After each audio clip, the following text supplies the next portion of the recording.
शिवमानसपूजास्तोत्रम् रत्ने कल्पितमासन्नं हिमजले स्नानं च दिव्याम्बरम् नानारत्नविभूषितं मृगमदामोदान्तकितं चन्दनं जाति चम्पकबिल्वपत्ररचितं पुष्पं च धूपं तथा दीपं देवदयानिधे पशुपतेरत्कल्पितं गृह्यताम् सौवर्णे नवरत्नखण्डरचिते पात्रे घृतं पायसं भक्ष्यं पञ्चविधं पयोदधियुतं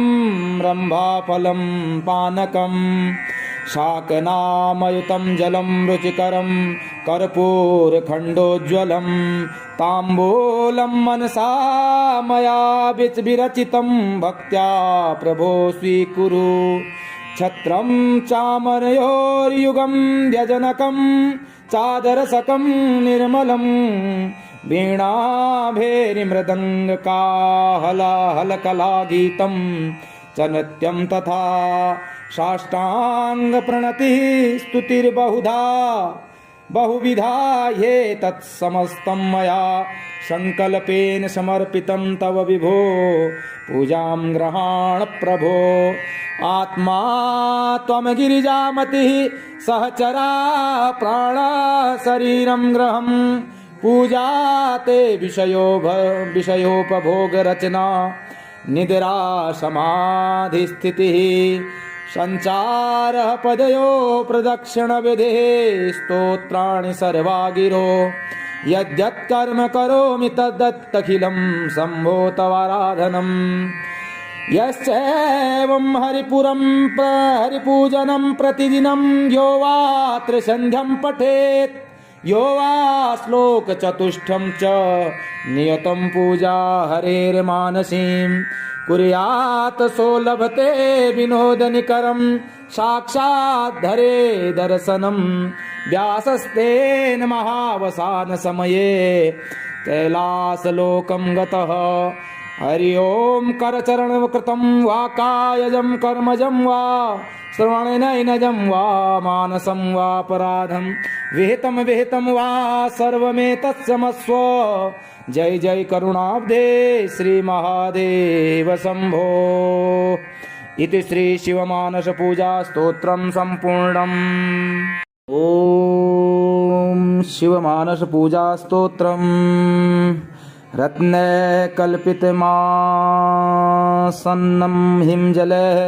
स्नानं च दिव्याम्बरम् नानारत्नविभूषितं मृगमदामोदान्तकितं चन्दनं जाति चम्पकबिल्वपत्ररचितं पुष्पं च धूपं तथा दीपं देवदयानिधे पशुपतेरत्कल्पितं गृह्यताम् सौवर्णे नवरत्नखण्डरचिते पात्रे घृतं पायसं भक्ष्यं पञ्चविधं पयोदधियुतं रम्भाफलं पानकं शाकनामयुतं जलं रुचिकरं कर्पूरखण्डोज्ज्वलं ताम्बूलं मनसा मया विरचितं भक्त्या प्रभो स्वीकुरु छत्रं चामरयोर्युगं व्यजनकं चादरसकं निर्मलं वीणाभेरिमृदङ्गकाहलाहलकलागीतं च नृत्यं तथा साष्टाङ्गप्रणतिः बहुविधा ये तत्समस्तं मया संकल्पेन समर्पितं तव विभो पूजां गृहाण प्रभो आत्मा त्वं गिरिजामतिः सहचरा प्राणा शरीरं गृहं पूजा ते विषयोपभोगरचना निद्रा समाधिस्थितिः संचारः पदयो प्रदक्षिणविधिः स्तोत्राणि सर्वा गिरो यद्यत्कर्म करोमि तद्दत्तखिलं शम्भो तवाराधनम् यश्चैवं हरिपूजनं प्रतिदिनं यो वा त्रिसन्ध्यं पठेत् यो वा श्लोकचतुष्टयं च नियतं पूजा हरेर्मानसीं कुर्यात् सो लभते विनोदनिकरं साक्षाद्धरे दर्शनं व्यासस्तेन महावसानसमये कैलासलोकं गतः हरि ओं करचरणकृतं वा कायजं कर्मजं वा श्रवणेनैनजं वा मानसं वापराधं विहितं वा सर्वमेतत्समस्व जय जय करुणाब्धे श्री महादेव शंभो। इति श्री शिवमानस पूजा स्तोत्रं सम्पूर्णम्। ओम शिवमानस पूजा स्तोत्रम्। रत्ने कल्पितमासन्नं हिमजले स्नानं च दिव्याम्बरं नानारत्नविभूषितं मृगमदामोदान्तकितं चन्दनं जाति चम्पकबिल्वपत्ररचितं पुष्पं च धूपं तथा दीपं देवदयानिधे पशुपते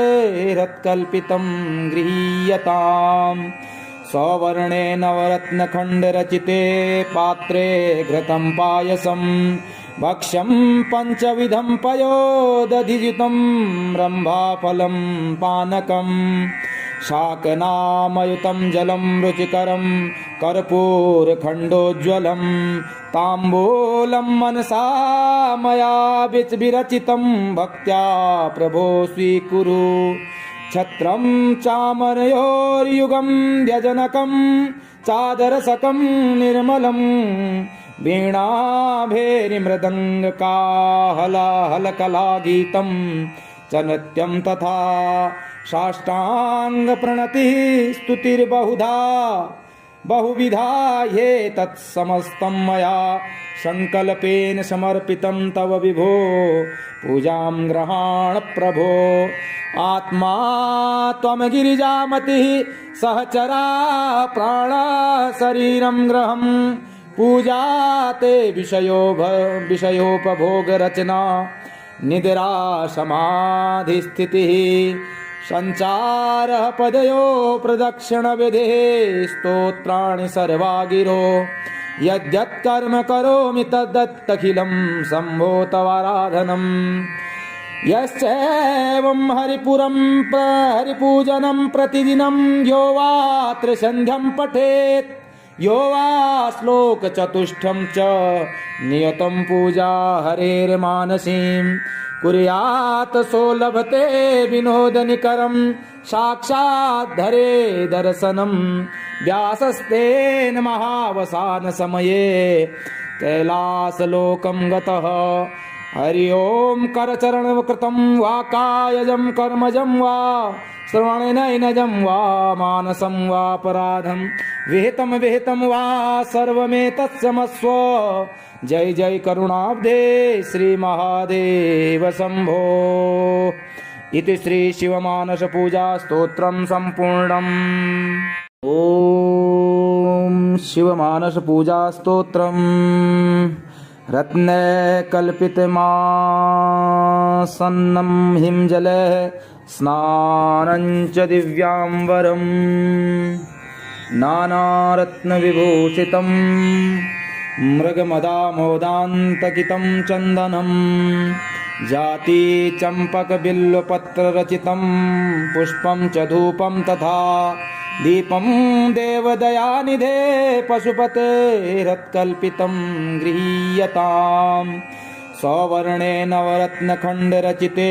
पात्रे घृतं पायसं भक्ष्यं पञ्चविधं पयोदधियुतं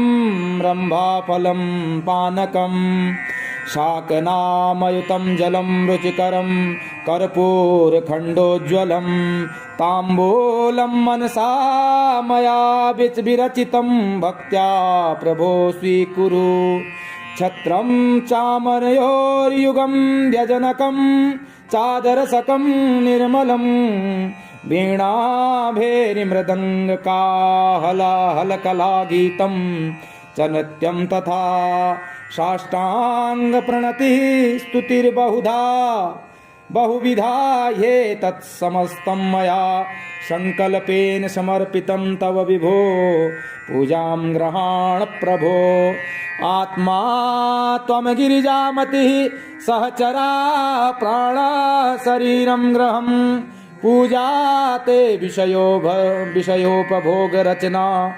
निद्रा समाधिस्थितिः संचारः पदयो प्रदक्षिणविधिः स्तोत्राणि सर्वा गिरो यद्यत्कर्म करोमि तद्दत्तखिलं शम्भो तवाराधनम् यश्चैवं हरिपूजनं प्रतिदिनं यो वा त्रिसन्ध्यं पठेत् यो वा श्लोकचतुष्टयं च नियतं पूजा हरेर्मानसीं कुर्यात् सो लभते विनोदनिकरं साक्षात् धरे दर्शनं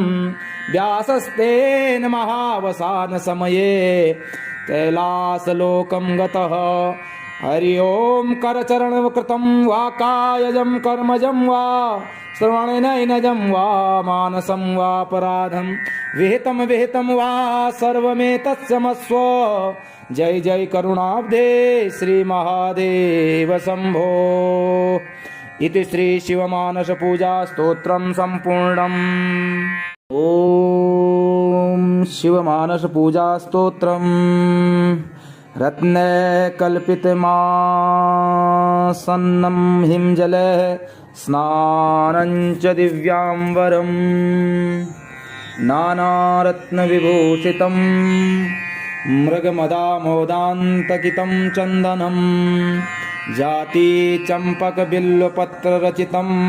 पुष्पं च धूपं तथा दीपं देवदयानिधे पशुपतेरत्कल्पितं गृहीयताम् सवर्णे नवरत्नखण्डरचिते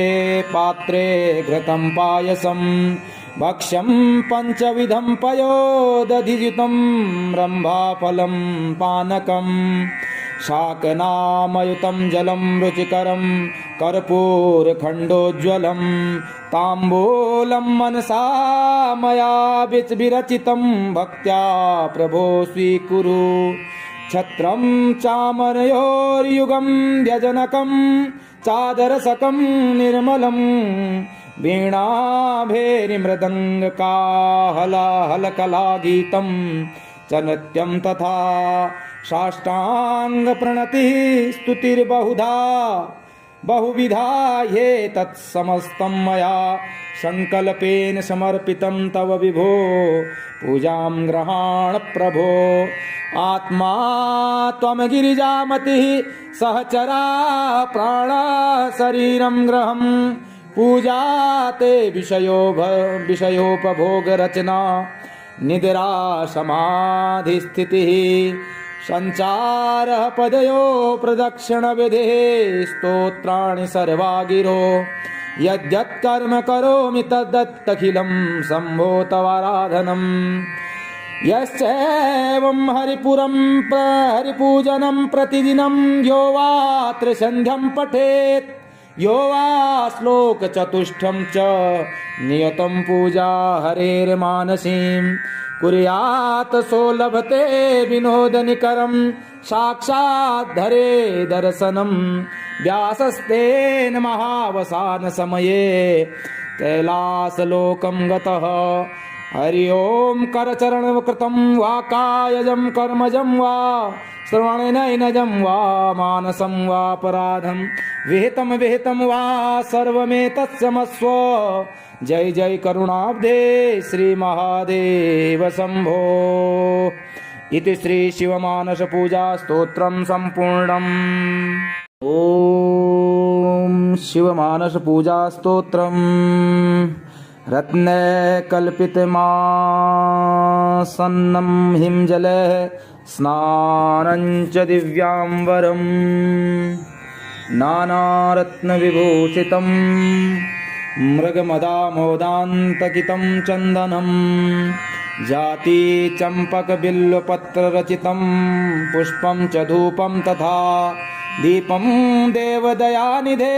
पशुपतेरत्कल्पितं गृहीयताम् सवर्णे नवरत्नखण्डरचिते पात्रे घृतं पायसं भक्ष्यं पञ्चविधं पयोदधियुतं रम्भाफलं पानकम्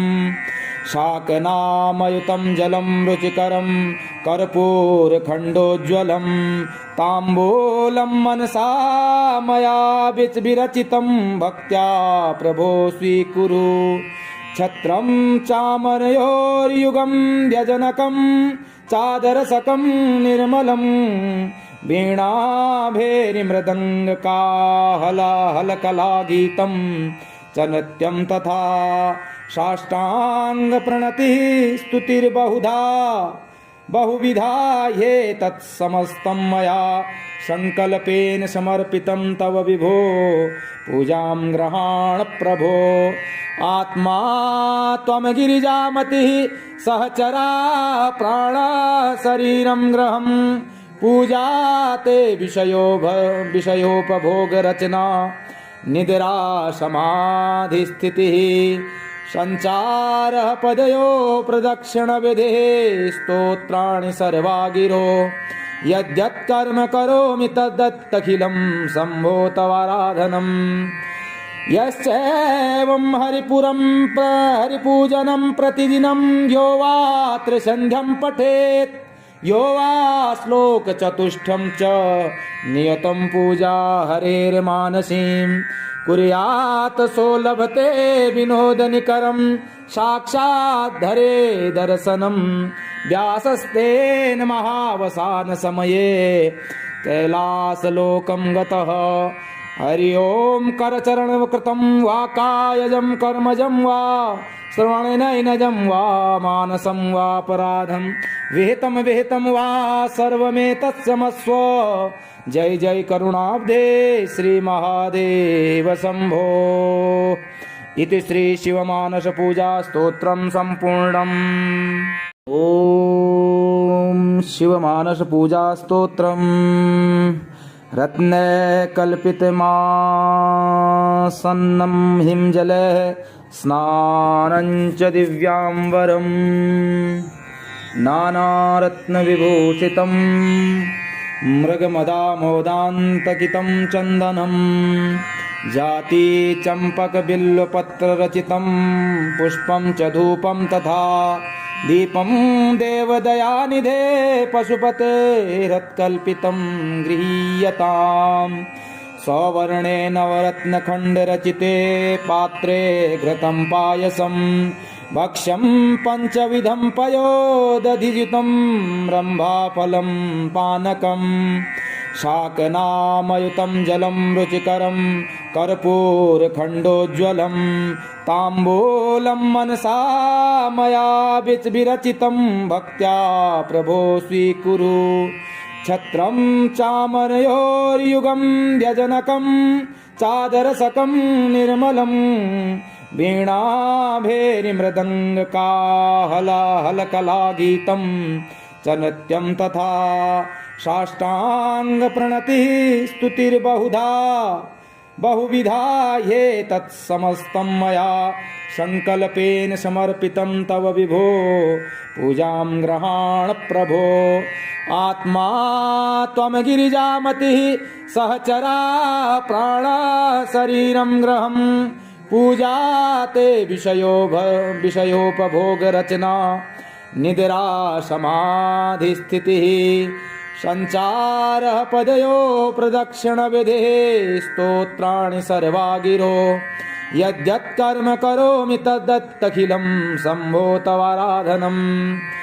यश्चैवं हरिपूजनं प्रतिदिनं यो वा त्रिसन्ध्यं पठेत् यो वा श्लोकचतुष्टयं च नियतं पूजा हरेर्मानसीं कुर्यात् सो लभते विनोदनिकरं साक्षात् धरे दर्शनं व्यासस्तेन महावसानसमये कैलासलोकं गतः हरि ओम करचरणकृतं वा कायजं कर्मजं वा श्रवणनयनजं वा मानसं वापराधं विहितं विहितं वा सर्वमेतत्समस्व।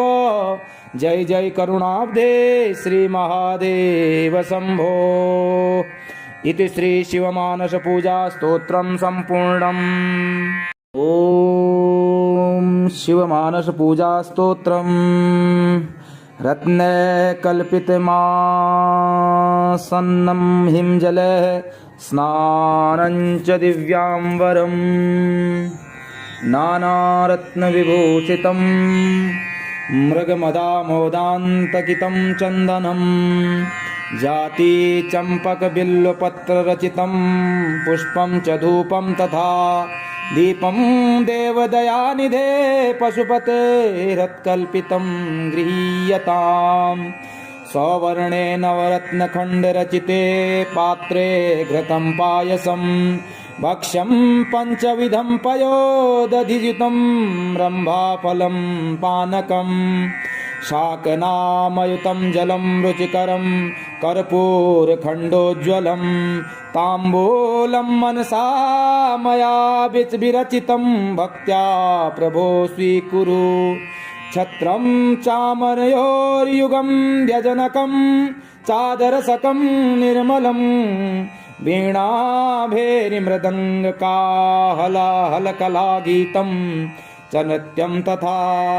साष्टाङ्गप्रणतिः स्तुतिर्बहुधा बहुविधा ये तत्समस्तं मया संकल्पेन समर्पितं तव विभो पूजां गृहाण प्रभो। आत्मा त्वं गिरिजामतिः सहचरा प्राणा शरीरं गृहं पूजा ते विषयोपभोगरचना निद्रा समाधिस्थितिः संचारः पदयो प्रदक्षिणविधिः स्तोत्राणि सर्वा गिरो यद्यत्कर्म करोमि तद्दत्तखिलं शम्भो तवाराधनम्। यश्चैवं हरिपूजनं प्रतिदिनं यो वा त्रिसन्ध्यं पठेत् यो वा श्लोकचतुष्टयं च नियतं पूजा हरेर्मानसीं कुर्यात् सो लभते विनोदनिकरं साक्षात् धरे दर्शनं। व्यासस्तेन महावसानसमये कैलासलोकं गतः। हरि ओम करचरणकृतं वा कायजं कर्मजं वा श्रवणनयनजं वा मानसं वापराधं विहितं विहितं वा सर्वमेतत्समस्व। जय जय करुणाब्धे श्री महादेव शंभो। इति श्री शिवमानस पूजा स्तोत्रं सम्पूर्णम्।